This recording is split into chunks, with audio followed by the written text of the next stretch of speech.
Stanley had abandoned me countless times for his childhood sweetheart. On the night of our engagement banquet, he tried to leave again, just because she called.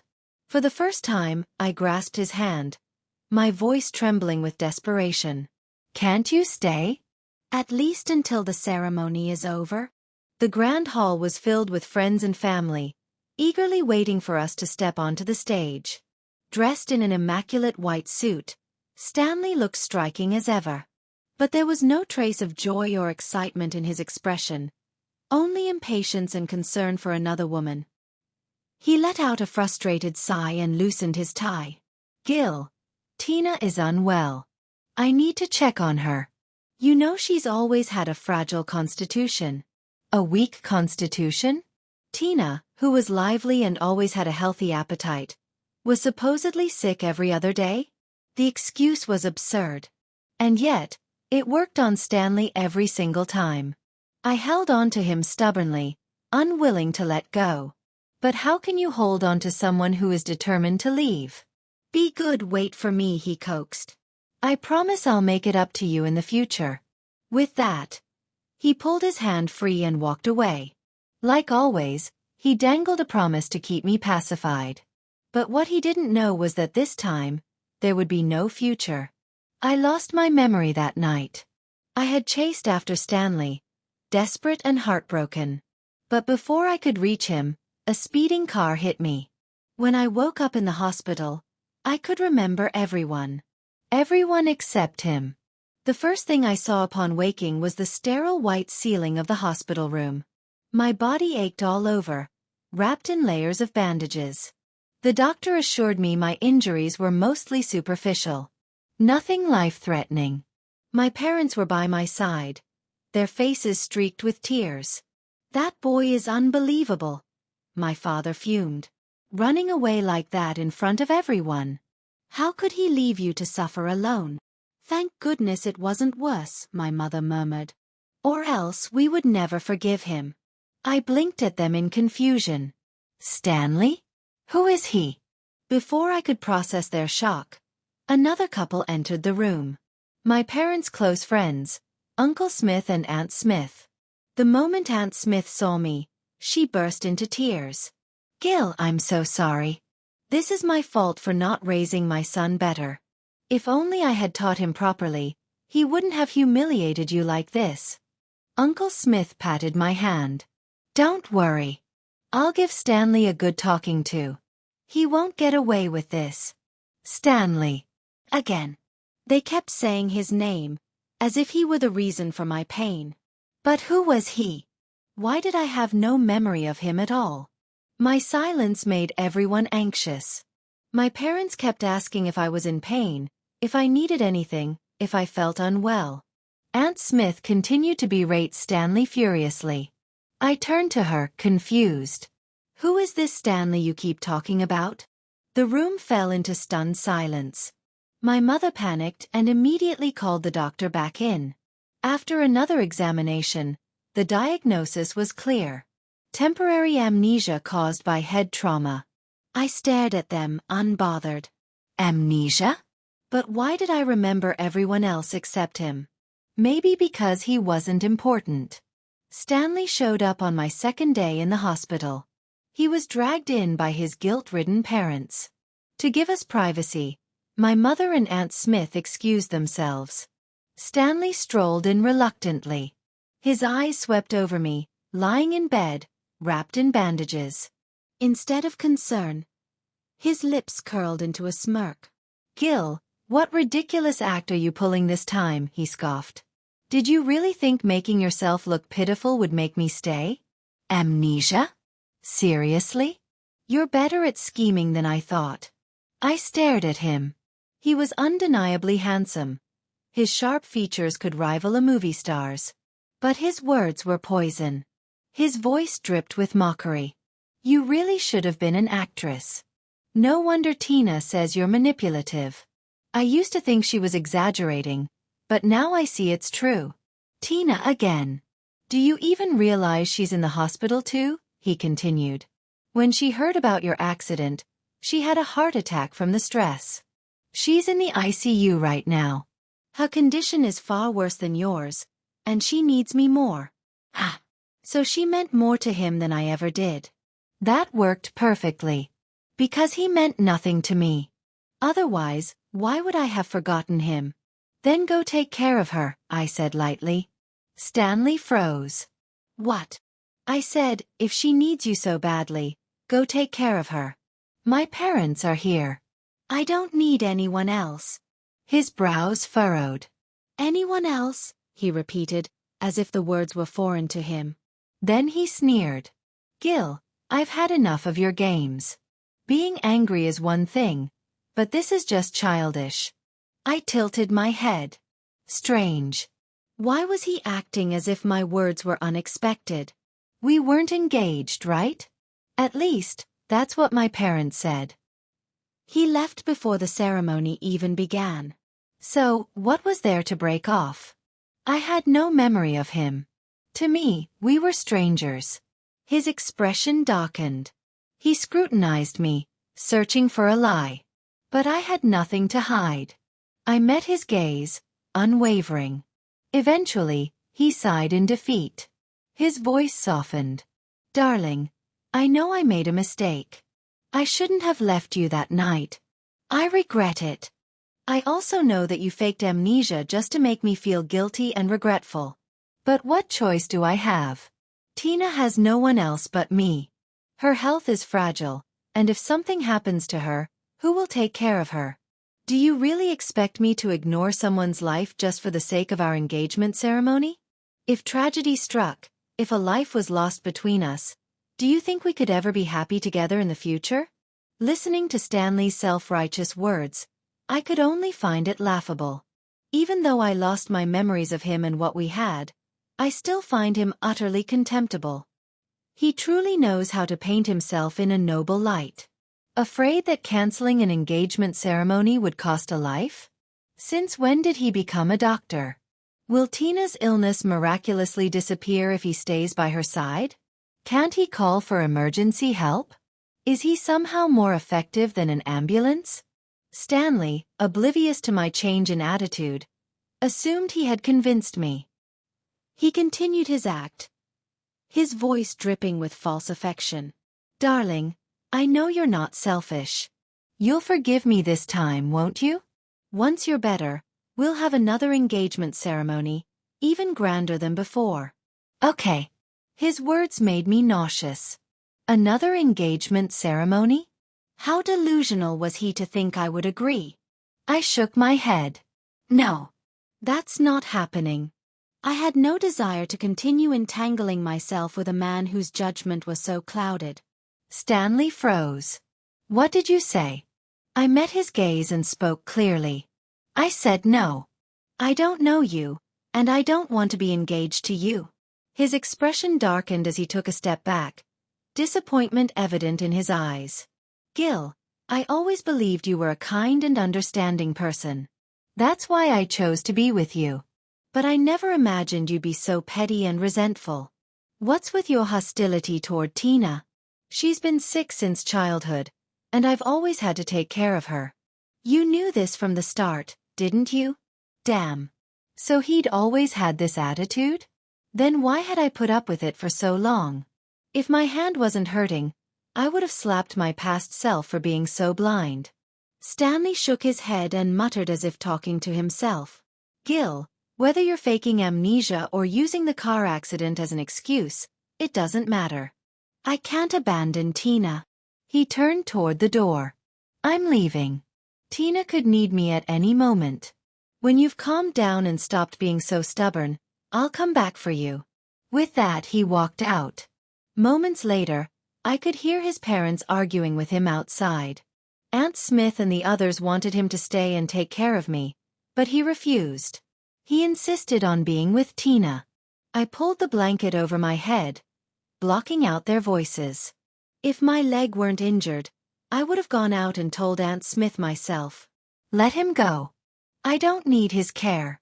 The idea of being looked after by a stranger made me deeply uncomfortable. I must have drifted off because when I woke up again, my mother was sitting by my bedside, her face filled with concern. She sighed. I don't know what's gotten into Stanley. Aunt Smith tried to persuade him to stay and take care of you, but he refused.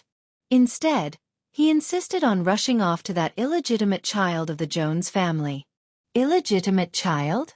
Ah, Tina. She continued, but don't forget, when you had a high fever and were unconscious for 3 days, your father and I were abroad on business. Stanley stayed by your side the entire time, never leaving you for a moment. He took care of you himself. I stared at the chandelier above me and casually responded, "Oh? That happened?" My mother nodded. Yes. He was really devoted to you back then. Even after I hired a highly skilled nurse, he insisted on personally looking after you. In the end, when you recovered, he was the one who fell ill. I simply shrugged. How foolish. She sighed again and gave me a searching look.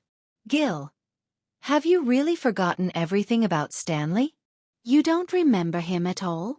I could see the doubt in her eyes. She too thought I was pretending. After all, I remembered everyone except him. This kind of selective amnesia was indeed strange. I looked her in the eye and spoke firmly. Mom, I'm serious. I don't remember Stanley. He's a complete stranger to me. And from what I've seen, he's arrogant and not very bright. Please, don't mention him to me again. She hesitated, then finally nodded. All right. If you don't want to hear about him, I won't bring him up. But, Gil, you have to take good care of yourself and recover soon, okay? I nodded. Of course. I need to get better soon. Wasting my energy over someone who means nothing to me would be unfair to myself. Though my injury looked serious, it wasn't as bad as it seemed. After 4 days in the hospital, the doctor discharged me. On the day I left, I unexpectedly ran into Stanley and Tina. I hadn't realized they were in the same hospital. Tina, dressed in a hospital gown, leaned heavily against Stanley. Her expression was fragile, her movements delicate, clinging to him as if she couldn't stand on her own. It was an odd sight. The moment they saw me, a brief flicker of discomfort crossed their faces. Unlike Stanley, I actually remembered Tina. She was the illegitimate daughter of the Jones family, brought back at the age of 3 after her biological mother passed away. But the Jones family had too many daughters. She was never truly accepted. In my memory, she was a quiet, unremarkable girl who barely left an impression. Since I barely knew them, I saw no reason to acknowledge them. I moved to walk past them, uninterested. But just as I took a few steps, an incredulous voice called out behind me. Gil, how dare you ignore me? I turned around, puzzled. Are we close? Why should I acknowledge you? Stanley's jaw tightened, his expression darkening. He looked like he was struggling to contain his frustration, as if I were the heartless one here. Before he could say anything, Tina suddenly broke into a violent coughing fit. Instantly, Stanley's attention shifted. He rushed to her side, his hand steadying her, his voice laced with concern. Watching him dote on her with such tenderness, I couldn't help but find the scene ironic. They had each other. They didn't need me. Without another glance, I turned and walked away. I was about to leave when a voice stopped me. This time, it was Tina who spoke. Gil, I'm sorry, she said, clutching her chest. I know it's because of my weak body that you and Stanley haven't gotten engaged. But besides Stanley, I have no other friends. Please, don't blame him. If you need to blame someone, blame me. I'm the one at fault. If it helps, you can yell at me, even hit me, just please don't take Stanley away from me. He's the only person I can depend on. If he turns his back on me too, I don't know how I'll keep going. Tina's life in the Jones family had only gotten harder as she grew up. No wonder she clung to Stanley, heir to the Smith family. I hesitated, about to reassure her. I had no intention of taking Stanley away from her. In fact, I hoped they would stay together forever. But before I could speak, Stanley interjected, his voice full of concern. Tina, No one can take me away from you. Then he turned to me, his eyes filled with warning. Not even Gil. Tina's face immediately brightened. When she looked at me, there was something triumphant in her gaze. Perhaps even a hint of provocation. But what was she trying to prove? What was she challenging me for? I barely even thought about Stanley. His presence, or absence, had nothing to do with me. Meeting Tina's eyes directly, I spoke calmly. Since we're friends, it's only natural to help each other. You don't have to worry. I won't stand in the way of you and Stanley. You need rest, and he should be there to take care of you. Tina's face lit up with joy as she turned to Stanley, but he didn't look as happy as she did. Instead, his expression darkened, frustration flickering across his face. He seemed almost angry at how indifferent I was. Wasn't that what he wanted? For me to stop caring? As Stanley's mood soured, Tina pouted slightly. Gil, I know you're still upset with me. You're still saying things to hurt me. Can you find it in your heart to forgive me? Her words seemed to strike a chord with Stanley. He glanced at me as if he had just uncovered some hidden truth. Gil, you've gone too far. No matter how jealous or resentful you are, there's a limit. Don't you see that Tina is already struggling? She doesn't need more stress. If you have any decency left, you should leave. With that, Stanley helped Tina up and walked away. Watching them go, I couldn't help but smirk. Just moments ago, Stanley didn't want me to leave. Now, he couldn't wait to get rid of me. But Stanley, I'm not some obedient pet that comes running at your command. This time, when I walked away, I had no intention of ever looking back. I spent my recovery days at home in absolute bliss. Endless snacks, countless variety shows and movies, and online games to pass the time. Once my health improved, my parents arranged for me to go abroad for further treatment. I chose an island country, basking in the sun and enjoying the beach until my skin turned a deep bronze. Even then, I still wasn't ready to leave. When I finally returned home, my parents threw a grand welcoming feast in my honor. Among the guests were Uncle and Aunt Smith, who expressed their apologies and regret. I understood their concerns. Over the years, my family had provided numerous business opportunities for the Smiths. They feared that if I held a grudge against Stanley, it might jeopardize our financial ties. But I wasn't one to mix personal matters with business. More importantly, Stanley was barely a memory to me anymore. Raising my glass to Uncle Smith, I reassured him. There's no issue with our family's partnership. You have my word. His face visibly relaxed. And Stanley? You haven't spoken to him since you returned. I can tell he regrets everything. Could you give him another chance? Regret? I highly doubted that. Just earlier, I had seen a social media post of Stanley making porridge for Tina. The sight of him carefully cooking for her was almost touching. I smiled lightly. Uncle Smith, as you know, I lost some memories. I don't remember who Stanley is anymore. There's no need to bring him up again. Uncle Smith's expression turned pale, his posture stiffening. I understand, Gil. It's Stanley's own loss. He doesn't deserve you. After the feast, I assumed that would be the end of any involvement with Stanley. But that very night, I received a call from him. Gil, I gave you a month of space so you could reflect.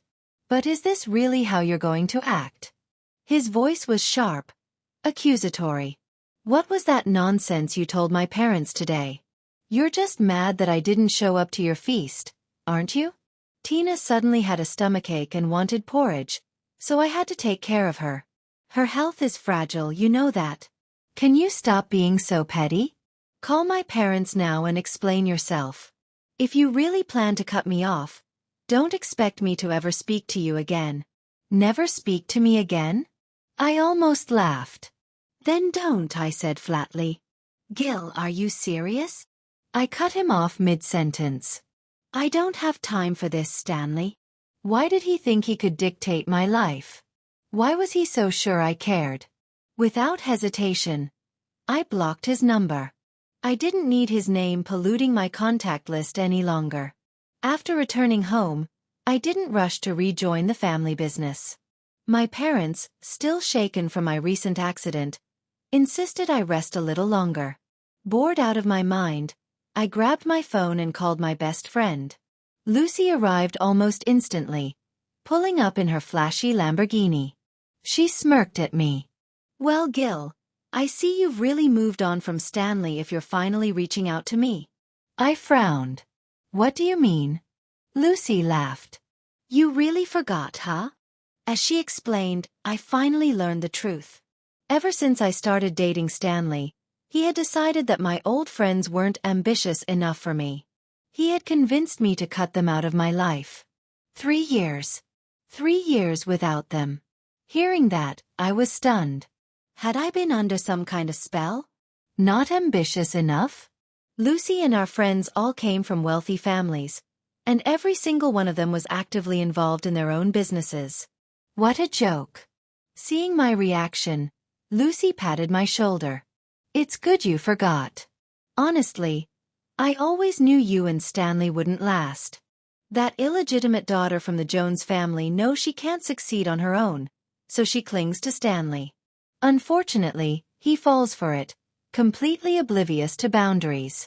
Since they're so inseparable, let them stay that way." I nodded. "You're right. I've already let them be together." Lucy patted the seat beside her. "Hop in. I'll take you to a class reunion." I wasn't particularly interested. A class reunion? What's so exciting about that? Lucy blinked and laughed. "Of course, it's exciting. I heard Tyler, the heartthrob of our college days, will be there. He's just returned from abroad." Tyler? Wasn't he supposed to have settled overseas? "He actually came back." Seeing my lack of response, Lucy added, "Back in college, he and Stanley were the two most handsome guys. Forget about Stanley if you must, but how could you forget about Tyler?" I smiled. "I didn't forget. How could I?" He was the most striking figure in the library, the star of every debate competition, the unforgettable presence in the hearts of many girls. Not only was he exceptionally handsome, but he was also incredibly intelligent. But intelligence alone wasn't what made him special. He was hardworking too. A true legend on campus, excelling in academics and sports alike. And as if that weren't enough, he had an artistic side. His piano performances were mesmerizing. To me, he was like a rare flower growing on a mountaintop, beautiful to admire from a distance but never meant to be touched. After graduation, he left to study abroad, breaking many hearts. I never imagined that after all these years, I'd get to see him again. The thought of his presence at the reunion made my heart race. I wanted to know how he had changed. Surely, he had only grown more extraordinary. "Let's go. I want to see him." The class reunion was far grander than I had expected. It felt more like an alumni gala. Many former students had become successful figures, and someone had even rented out a 5-star hotel for the occasion. Lucy grabbed my hand, pulling me inside. "Come on." They said Tyler will be performing on the piano later. As we moved through the crowd, Lucy suddenly stopped in her tracks. I raised an eyebrow. "What's wrong?" She forced a laugh. "Nothing. I just didn't expect Stanley to be here. And he brought Tina. What a nuisance." I followed her gaze and sure enough, there was Stanley with Tina beside him, gazing up at him adoringly. Lucy scoffed. Besides Tyler's piano performance, they invited Stanley for a solo dance too. What a reunion. Both former Golden Boys in one place. As the music started, Stanley took the stage. His movements were graceful, capturing everyone's attention. When he finished, the audience erupted into applause. Lucy sighed. They really know how to put on a show. Having Stanley perform first to set the mood. It's clever. She then smirked. Stanley isn't bad, honestly. He just has terrible taste in women. After his performance, we searched for Tyler but couldn't spot him. So, we decided to sit down and eat. But before we could even find a table, we ran into Stanley and Tina. Stanley's eyes lit up as he saw me. "Gil, did you come here looking for me? I knew you couldn't just forget about me." Tina stood close behind him, eyeing me warily. I found the whole situation laughable. Why did these people always act like they were the center of the universe? I turned away coldly. "I have no idea what you're talking about. I didn't come for you." I pointed toward the stage, where Tyler was playing the piano. His slender fingers danced across the keys, filling the room with breathtaking music. After 5 years I was seeing him again. And he was just as captivating as ever. Graceful, distinguished, just as I had imagined. Stanley's face darkened. "Gil, don't use Tyler as an excuse. You don't even know him. Are you really trying to avoid me that badly?" I shook my head. "This isn't about you, Stanley. I truly don't know you. And I'd appreciate it if you stopped bothering me." Lucy chimed in, "Exactly. Stop chasing after my best friend. She's moved on." Stanley's expression twisted. "Gil, do you really have to humiliate me like this? I know I made mistakes, but I apologized. How long are you going to hold on to the past?" Tina stepped forward protectively. "If you need to blame someone, blame me. I was the one who stood in your way. Just don't take it out on Stanley." I sighed in frustration. "I've already told you. I haven't been tormenting him. We are strangers. You two can do whatever you want. Just leave me out of it." Stanley's face twisted with anger. "Fine. If you don't know me, then I don't know you either. Don't ever come looking for me again. I won't be lowering myself to your level." With that, he grabbed Tina's hand and stormed off. Lucy clicked her tongue. "Stanley probably thought you were just mad at him, Gil. Maybe he never believed you truly forgot about him." I glanced at Tyler, still shining in the crowd, and shrugged. Who cares? Yeah. Who would bother with Stanley anymore? Let him think whatever he wants. He no longer had anything to do with me. After Tyler finished his performance, the reunion lost its appeal. As a successful returnee, he was immediately surrounded by eager classmates. Lucy nudged me. "Want to go say hi?" I shook my head. We were never close. It wouldn't make sense. To him, I was just another face in the crowd. Another student who once admired him from afar. Approaching him now felt unrealistic. Lucy, ever sociable, went off to chat with other classmates. Meanwhile, I remained where I was, watching from a distance, content with simply seeing him again after all these years. Sitting quietly in the corner, I sipped my wine, observing the lively scene around me. Stanley, seemingly performing for my benefit, sat close to Tina, engaging her in an intimate conversation. His cheerful laughter echoed through the room, reaching me like an uninvited reminder. I set my glass down, suddenly overwhelmed by the urge to leave. Maybe I shouldn't have come tonight. It was unbearably dull. Just as I was about to stand, a pleasant voice interrupted my thoughts. "Mind if I sit here?" The voice felt oddly familiar. Looking up, I met the speaker's gaze. Tyler stood before me, a warm smile softening his usually distant demeanor. "Of course," I replied, feeling an unexpected nervousness creep in. My hands fidgeted as I struggled to process the fact that Tyler had not only returned but was initiating a conversation with me. "Gil, why didn't you come over to say hello earlier? Have you forgotten me?" I shook my head quickly. Who could possibly forget someone like Tyler? "I just didn't know you remembered my name." Tyler's smile widened. "Of course I do, Gil, from the economics department. We used to run into each other at the library all the time." A wave of memories surfaced. Back then, I often noticed Tyler in the library, though he always seemed aloof, keeping to himself. He would sit nearby, but I never dared to approach him. "I remember," I admitted. You had a habit of reading novels there, especially Edgar Allan Poe's detective stories, he remarked playfully. So, have you turned into a modern-day Sherlock Holmes? His teasing transported me back to those days when I immersed myself in mysteries, dissecting intricate plots. I had always considered it a personal hobby, never realizing that he had noticed. The space between us suddenly felt smaller, the distance that had once seemed insurmountable shrinking with every word. He was no longer the unattainable figure I admired from afar, but someone who had been aware of me all along. I wasn't particularly fond of the library, I confessed. But seeing you there so often motivated me. If someone as exceptional as you was working hard, how could I justify slacking off?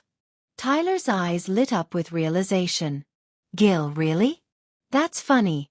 I felt the same way. I kept coming because I saw you there every day and couldn't let myself fall behind. We looked at each other and laughed, recognizing how we had unknowingly driven each other forward. What a strange twist of fate. A sudden commotion broke the moment. Tyler flinched as a cold splash of liquid soaked his shirt. Behind him stood Stanley, his expression dark, an empty wine glass in his hand. Stanley, what do you think you're doing? I demanded, anger flaring. His eyes burned with emotion. Gil, I made a mistake. Come back to me. I won't leave you for someone else again. I met his gaze coolly. You should be apologizing to Tyler, not me. What gives you the right to throw wine on someone? Stanley clenched his teeth, refusing to back down. Tyler, do you even know that Gil is my fiancé? What do you think you're doing, getting close to him like this? Have you no shame? Tyler straightened, brushing at the stain on his shirt with an air of indifference. Fiancé? That means you're not married. So I still have the right to pursue him. Stanley's temper flared. His hand shot forward, ready to strike Tyler. I reacted instinctively, grabbing Stanley's wrist. Disgust filled me as I met his eyes. Stanley, have you lost your mind? Listen carefully. I don't know you. I never agreed to any engagement, and I want nothing to do with you. Stop bothering me. You mean nothing to me now. Stanley froze as though struck by lightning. His entire body trembled, realization dawning in his expression. The truth of my words hit him like a final blow. He was truly losing me. Unable to bear it, he turned and fled. Tina, who had been lingering nearby, rushed after him, only to be pushed away. Yet, she remained undeterred, trailing after him nonetheless. As the scene unfolded, I felt the weight of countless eyes on us. Not wanting to be the subject of further scrutiny, I turned to Tyler. Let me take you back to your hotel. Tyler's smile was warm. I'd like that. When we reached his hotel, he hesitated before stepping out of the car. Instead, he looked at me with a rare seriousness. Gil, what I said earlier. I meant it. I blinked. What do you mean? A flicker of hesitation crossed his face before he spoke firmly. I want to pursue you, Gil. I like you. Coming back made me realize that my feelings never faded. So, will you let me try? His gaze held only me, reflecting sincerity and devotion. My heart wavered. Maybe, just maybe, I could give this a chance. Almost without thinking, I nodded. Tyler's face lit up like the morning sun. Overcome with joy, he leaned in, pressing a soft kiss to my cheek. Gil, forgive me. I'm just too happy. Keep your phone close, because from now on, I'll be chasing after you. Tyler was a man of action. Over the following days, he planned countless surprises for me. Morning breakfasts, afternoon dates, sweet goodnight messages. He wove romance into every part of my day. Experiencing such genuine affection for the first time, I realized how wonderful it felt to be loved so wholeheartedly. Falling for Tyler was inevitable. Someone like him was meant to be cherished. Eventually, I brought him home to meet my parents. Their reaction was immediate. They adored him. Throughout dinner, they bombarded him with food and questions, delighted by his presence. "Tyler, try this beef. It's fantastic. Oh, and these prawns are excellent. Have another. This wine is from your uncle's collection. Give it a taste." Though overwhelmed, Tyler's smile never wavered. After dinner, we walked outside. Holding his hand, I asked, "Were you scared off by my parents' enthusiasm?" He shook his head. "Not at all. I loved it. Gil, this is what home feels like." His words warmed my heart. "Then perhaps it's time to arrange for our parents to meet." Tyler looked momentarily flustered, an expression I found incredibly endearing. Unable to resist, I kissed him gently. The moment was perfect, until an unexpected voice called out, "Gil? Tyler?" The sudden intrusion shattered our tranquility. "Are you two really together? Tyler, you have no shame." I turned to see Stanley glaring at me with resentment. Frowning, I asked, "What are you yelling about? Who do you think you are, barging in here and insulting my boyfriend?" Stanley hesitated for a moment before blurting out, "I'm your fiancé, Gil." "I'm Stanley. How could you forget about me? How can you let some other man come between us?" I scoffed. "And who says I can't forget about you, Stanley? Listen carefully. I don't want you interfering in my life anymore. And for the record, Tyler isn't just some man. He's the one I love." I clasped Tyler's hand tightly, as if holding my entire world. Stanley suddenly laughed, his gaze fixed on our interlocked fingers. "Well, well, Gil. You never cease to surprise me. I hope you never remember me, and that you never regret your choice." I smiled calmly. "No regrets at all. Tyler and I are getting engaged next month. You're welcome to attend, if you're not too busy." Stanley's expression darkened, his lips turning pale. He forced a smirk. "Then allow me to congratulate you in advance. Though I doubt I'll be there. I'm getting engaged to Tina." "Oh. Well, congratulations to you too." My words seemed to sting. Stanley faltered for a moment before turning and walking away. I wasn't lying. I truly wanted to build a future with Tyler. On a bright and beautiful day, we made our engagement official. Just as Tyler had mentioned, his parents flew in from overseas, and both our families got along wonderfully. During the ceremony, Tyler approached me in a crisp white suit, and we exchanged vows. He held my hand tightly, as if he never wanted to let go. In the middle of the ceremony, I thought I caught a glimpse of Stanley's parents. Curious, I turned to Lucy and whispered, "Didn't Stanley say he was getting engaged today too? Where are his parents?" Lucy snorted. "Stanley's lost his mind. I have no idea what he sees in that woman. All she does is pretend to be sick. She's nothing more than an outcast from the Jones family. But Stanley insisted on marrying her, and now his own family has disowned him." "Really?" I mused. "So the Smiths do have some sense. Everyone except Stanley, that is. Tina was never a suitable daughter-in-law." Lucy nodded. "I don't know how the Smith family ended up raising someone as foolish as him. But whatever. He's not our concern." I smiled. "Exactly. I have better things to focus on, like my handsome fiancé." 3 months later we got married. Coincidentally, or perhaps deliberately, Stanley and Tina chose the same day for their wedding. Lucy kept me updated on Stanley's life, but I paid little attention. After our wedding, Tyler and I honeymooned in the Maldives for a month, then traveled abroad again. Tyler, being brilliant at what he does, decided to expand our company overseas with both families' approval. We had been living abroad ever since. 3 years later, we returned home. This time, with a precious little girl in our arms. The moment we arrived, Lucy rushed over, eyes wide with excitement. "Let me see my niece. Wow, she's adorable." She handed the baby a golden ingot as a gift. Tacky, but heartfelt. While Tyler played with our daughter, Lucy leaned in and whispered, "Guess what? Stanley and Tina got divorced." Surprised, I asked. Tina actually agreed to it? Lucy chuckled. Oh, you don't know? That woman is incredibly materialistic. She thought the Smith family would eventually take Stanley back, but they were dead serious. He lost all his financial support, had to get a job to support himself, and she wasn't having it. She barely lasted a year before initiating the divorce. Wow, I muttered. Stanley must have lost it.